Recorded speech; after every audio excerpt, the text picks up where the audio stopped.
ভাই দোকান দোকান বন্ধ রাস্তাটা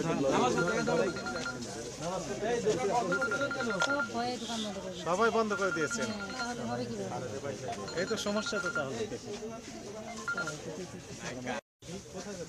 এই নেই মজা করছে না এমনি যাচ্ছে এমনি কোথায় যাচ্ছে দোকান বন্ধ করে চুরি হয়ে গেলে তো আমাদের দোষ দেবেন, বলবেন যে আপনাদের কেমিস্ট যিনারা আসলেন ওনারা কেউ কিছু নিয়ে গেছে। সরি স্যার তারা আমরা একটু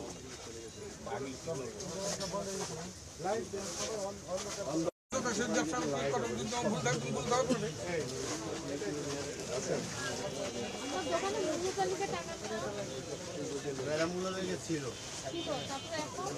খুঁজে পাচ্ছি বুঝতে পারছেন না, মানে তার মানে কি? আপনার নাম কি? কত বছর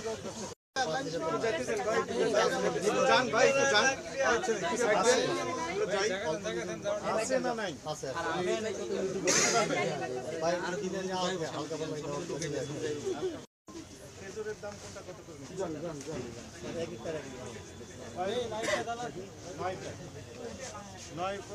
ভাই যান একটু সামনে যান না, একটু যাইতে দেন, যান যান বলেন।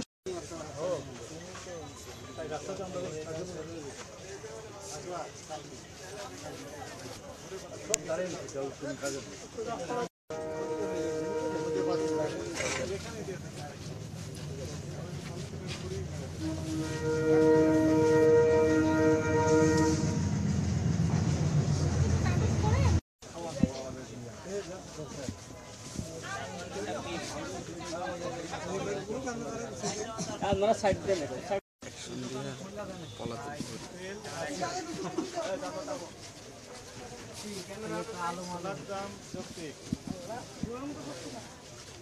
লাল চিনি বাজারে অনেক দোকানে বিক্রি করে দিয়ে যাবেন।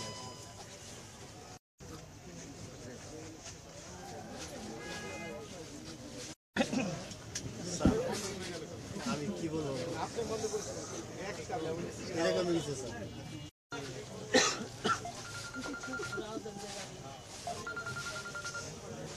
সবাই সাইড দেন, আপনি একটু সাইড দেন।